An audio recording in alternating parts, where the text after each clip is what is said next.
क्या एक जोक पूरे महाराष्ट्र को हिला सकता है? क्या एक स्टैंड अप कॉमेडियन की कुछ लाइनों से राजनीति में बवंडर आ सकता है? आज हम बात करेंगे कुणाल कामरा के उस विवादित मजाक की जिसने न केवल सोशल मीडिया बल्कि पूरे महाराष्ट्र की राजनीति को गरमा दिया है। ये सिर्फ एक मजाक था या फिर एक राजनीतिक चाल?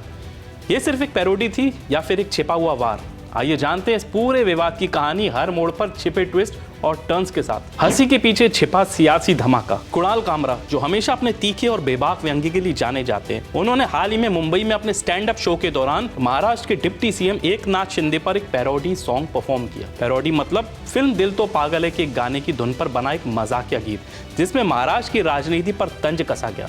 लेकिन यह मजाक शिंदे गुट के नेताओं को बिल्कुल भी हजम नहीं हुआ। अब जरा सोचिए, क्या यह सिर्फ एक मजाक था या फिर राजनीतिक कटाक्ष? क्या कुणाल ने जानबूझकर महाराष्ट्र की सियासत में हलचल मचाने के लिए कदम उठाया या फिर एक सिर्फ एक कॉमेडियन की आम परफॉर्मेंस थी जो गलतफहमी का शिकार हो गई? शिवसेना का फूटा गुस्सा, आग लगा देंगे। जैसी कुणाल की इस पैरोडी की खबर फैली, पूरे महाराष्ट्र में एकनाथ शिंदे गुट में हलचल मच गई। शिवसेना यानी शिंदे गुट के नेताओं का गुस्सा 7वें आसमान पर पहुंच गया। मुंबई में शिव सैनिकों ने स्टैंड अप शो के बाहर जबरदस्त हंगामा किया। उनके स्टूडियो में तोड़फोड़ की, पोस्टर्स फाड़े गए, नारेबाजी और यहाँ तक कि कुछ लोगों ने मंच को तोड़ने की धमकी तक दे डाली। खबर है कि शिंदे गुट के विधायक नितेश राणे ने तो यहाँ तक कह दिया कि जहां कुणाल कामरा मिलेगा वहीं उसकी धुलाई होगी। अब सवाल उठता है कि क्या ये केवल एक मजाक पर गुस्सा था या फिर महाराष्ट्र की राजनीति में चल रही अंदरूनी खींचतान का हिस्सा? राजनीतिक तूफान में घिरा एक कॉमेडियन। पहली बार नहीं जब कुणाल कामरा विवादों में घिरे।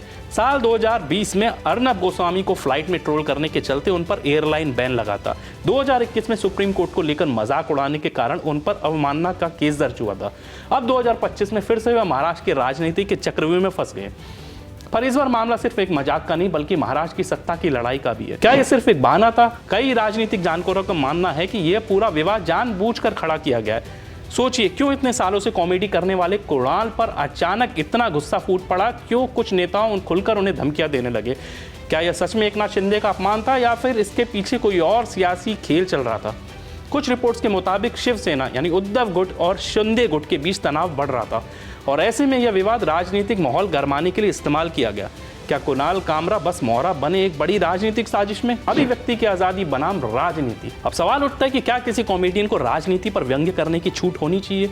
एक पक्ष का कहना है ये लोकतंत्र है, कोई भी किसी पर भी व्यंग्य कर सकता है। दूसरा पक्ष कहता है हास्य की भी एक सीमा होनी चाहिए, नेताओं का मजाक उड़ाना सही नहीं है। लेकिन आप क्या सोचते हैं, क्या कुणाल सही है या फिर राजनीति में कॉमेडी की कोई जगह नहीं होनी चाहिए? अब आगे क्या? शिवसेना गुट ने कुणाल कामरा के खिलाफ FIR दर्ज कराने की तैयारी शुरू कर दी है। वहीं सोशल मीडिया पर #I stand with कुणाल और #ban कुणाल कामरा जैसे ट्रेंड्स छिड़ गए हैं।